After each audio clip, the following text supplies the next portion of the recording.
식용유에는 참기름도 있고 들기름도 있으며 콩기름도 있고 옥수수기름도 있습니다. 그리고 언제부터인가 이 기름이 보이더니 이제는 국내 식용유 시장에서 수년 동안 선두 자리를 지키고 있습니다. 오늘은 이 기름에 대해 이야기하겠습니다. 안녕하세요. 여러분들의 가치 있는 시간 가시TV입니다. 오늘 이야기할 이 기름은 프리미엄 식용유로 분류되면서도 올리브유나 포도씨유 등에 비해 비교적 가격이 저렴한 카놀라유인데요. 식용유의 시장에서 40% 이상의 꾸준한 시장 점유율을 보여주고 있는 기름입니다. 콩에서 짠 기름을 콩기름이라 하고 옥수수는 옥수수기름이라고 하는 것처럼 카놀라유는 카놀라 씨앗에서 짠 기름을 말합니다. 원료인 카놀라는 생소해 보이지만 사실 제주도의 들판에서 볼 수 있는 유채의 일종인데요. 이름이 말하는 것처럼 기름이 풍부한 채소입니다. 카놀라유는 포화지방 함량이 시중의 식용유 중에서 가장 낮기 때문에 몸에 좋은 착한 기름으로 알려져 있는데요. 이런 카놀라유를 둘러싼 많은 의혹들이 있습니다. 그럼 지금부터 하나씩 차근차근 말씀드리겠습니다. 1. GMO. 국내에 들여오는 카놀라의 50에서 60%를 캐나다에서 들여오는데 캐나다산 카놀라의 80% 이상이 유전자 변형 생물체 GMO입니다. GMO는 유전자 조작 기술을 이용해서 기존의 육종 방법으로는 나타낼 수 없는 형질이나 유전자를 가지도록 개발한 농산물을 말하는데 GMO에 대한 안정성 논란은 끊임없이 이어지고 있습니다. GMO 식품이 개발된 지 불과 30여 년밖에 되지 않았기 때문에 안정성은 아직 정확하게는 확인할 수가 없는데요. 문제점을 제대로 파악하기 위해서는 최소 100년은 지나야 합니다. 반대로 GMO에 관한 동물 실험들은 90일을 넘기지 않을 정도로 검증 기간이 너무 짧습니다. GMO의 유해성에 대해 정확히 알기 위해서는 더 긴 시간이 필요하고 아직 아무것도 알 수가 없다고 보는 것이 맞습니다. 이는 마치 MSG 논란과 같은 논란으로 볼 수 있으며 학계에서도 아직까지 문제점이 없다고 보는 게 중론으로 자리 잡고 있습니다.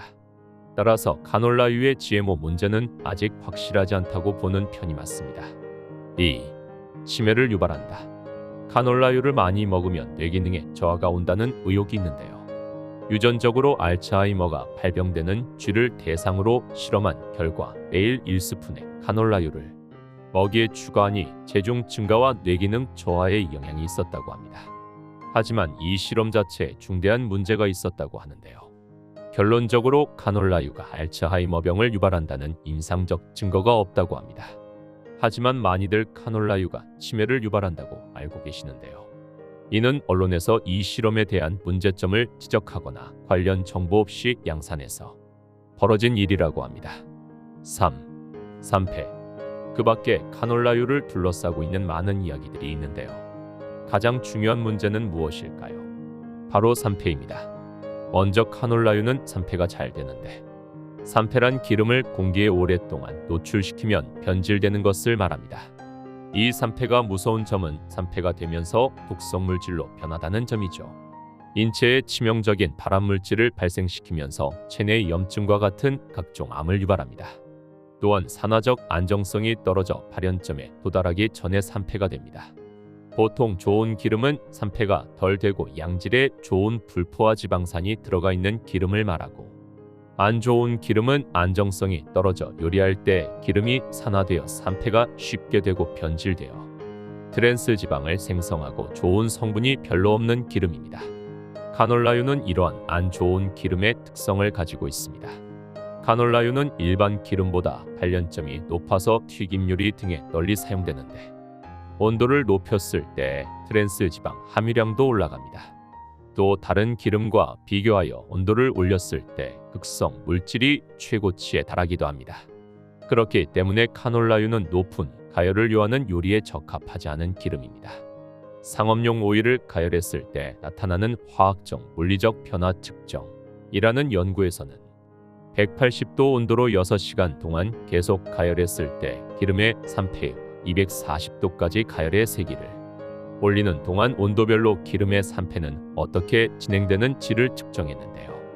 가열 전과 후에 트랜스 지방이 제일 높은 기름은 포도씨유로 나왔고 카놀라유는 온도가 상승함에 따라 급속도로 트랜스 지방이 높아지는 것을 확인할 수 있었습니다. 트랜스 지방은 몸에 염증을 유발하고 콜레스테롤 수치를 높여 심혈관 질환을 유발하는데요. 포도씨유와 카놀라유는 이런 트랜스 지방이 많은 기름이라 동맥경화와 심장병 위험성을 증가시킵니다. 여러 기름을 가지고 온도를 180도까지 올렸을 때 산화 안정성에 큰 차이는 없었는데요. 온도가 그 이상으로 올라가면 카놀라유의 산패 물질 생성량이 잔뜩 늘어나고 극성 물질 비율도 20%나 올라가는 것을 확인할 수 있었습니다. 반대로 포도씨유는 200도를 넘어가자 생성량이 떨어졌는데요. 이것을 통해 알 수 있는 건 180도 전후의 온도로 요리할 시 크게 차이가 없으나 카놀라유는 온도가 올라가면서 급속도로 산패가 되어 극성 물질을 만든다는 점입니다. 가정에서 산패 측정기로 기름을 측정하는 것도 아니고 온도를 재어가며 요리를 하시는 분들은 별로 없기 때문에 온도에 민감한 카놀라유를 가지고 가정에서 요리를 하는 건 결코 바람직한 행위가 아닙니다.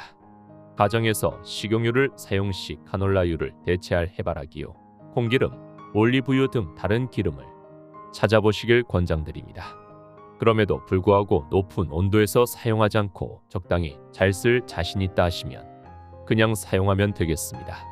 또한 우리가 음식점에서 사용하는 기름을 매번 확인할 수도 없고 가정에서 피한다고 해서 산패가 진행된 식용유를 먹지 않는다고 할 수도 없기 때문에 카놀라유의 위험성으로부터 완전히 벗어나는 것은 불가능하다고 볼 수 있습니다. 다만 너무 스트레스 받지 않는 선에서 조금씩 신경을 쓰면서 건강을 생각하다 보면 조금 더 나은 삶을 살 수 있기 때문에 이러한 정보를 영상으로 만들었습니다. 오늘의 영상은 여기까지입니다.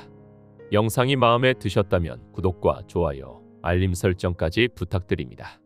감사합니다.